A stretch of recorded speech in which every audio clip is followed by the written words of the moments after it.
Hi, ഇന്ന് ഞങ്ങൾ വന്നിട്ടുള്ളത് ഹോളി ഹിൽസിലോട്ടാണ് കേട്ടോ. അപ്പോൾ ഞാനാണെങ്കിൽ നേഴ്സിംഗ് പഠിക്കുന്ന സമയത്ത് ഇവിടെ ഒത്തിരി വട്ടം വന്നിട്ടുണ്ടെങ്കിൽ പോലും ഇപ്പോൾ ഒരു 2 വർഷമായിട്ട് ഇവിടെ വന്നിട്ടേ ഇല്ല കേട്ടോ. അപ്പോൾ പലപ്പോഴും കുറേ നാളായിട്ട് വിചാരിക്കുന്നതാണ് ഇവിടെ ഒന്ന് വന്നിട്ട് പോകണം എന്നുള്ളത്. അപ്പോൾ ഇവിടെ ഇങ്ങനെ ഒരു വലിയൊരു കുരിശാണ് കേട്ടോ. ചെറിയൊരു മല പോലത്തെ ഒരു സംഭവമുണ്ട്, അതിൻ്റെ മേലെ പോയാൽ വലിയൊരു കുരിശുണ്ട്.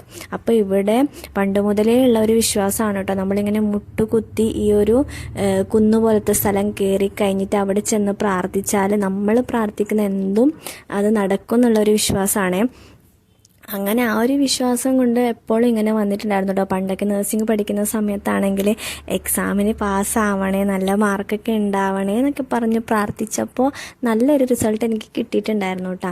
അങ്ങനെ ഞാനാണെങ്കിൽ ജസ്റ്റ് ഇവിടെ വന്നിട്ട് ഞങ്ങൾ ജസ്റ്റ് ഒന്ന് പ്രാർത്ഥിച്ചിട്ട് പിന്നെ ഇവിടെ മെഴുകുതിരിയൊക്കെ വാങ്ങിക്കാൻ കിട്ടിയിട്ടുണ്ടായിരുന്നേ. പിന്നെ അതൊക്കെ വാങ്ങിച്ചിട്ട് ജസ്റ്റ് ഒന്ന് പ്രാർത്ഥിച്ചിട്ട് മെഴുകുതിരിയൊക്കെ കത്തിച്ചിട്ടാണ് കേട്ടോ ഇവിടുന്ന് പോയത്. അങ്ങനെ അതൊക്കെ കഴിഞ്ഞതിന് ശേഷം ഇവിടെ ആണെങ്കിൽ സിറ്റി സെൻറ്റർ മാളുണ്ട്. അപ്പോൾ ഈ സ്ഥലം വരുന്നത് മാംഗ്ലൂറാണ് കേട്ടോ. അപ്പോൾ മാംഗ്ലൂറാണ് ഇന്ന് വന്നിട്ടുണ്ടായിരുന്നത്. അങ്ങനെ നമ്മൾ നേരെ സിറ്റി സെൻറ്ററിലോട്ടാണ് കേട്ടോ പോയത്. അവിടെ വെറുതെ ജസ്റ്റ് ഒന്ന് കറങ്ങി അടിച്ചു കേട്ടോ. അപ്പം ഇതൊക്കെ കാണുമ്പോൾ ഇങ്ങനെ പണ്ട് പഠിച്ച ആ ഒരു ഓർമ്മയും അവിടുത്തെ കാര്യങ്ങളൊക്കെയാണ് കേട്ടോ മെയിനായിട്ട് ഓർമ്മ വന്നത്. അപ്പോൾ അതൊക്കെ കഴിഞ്ഞതിന് ശേഷം നേരെ പോയിട്ട് അപ്പോൾ അത്രയേ ഉള്ളൂ. ബൈ.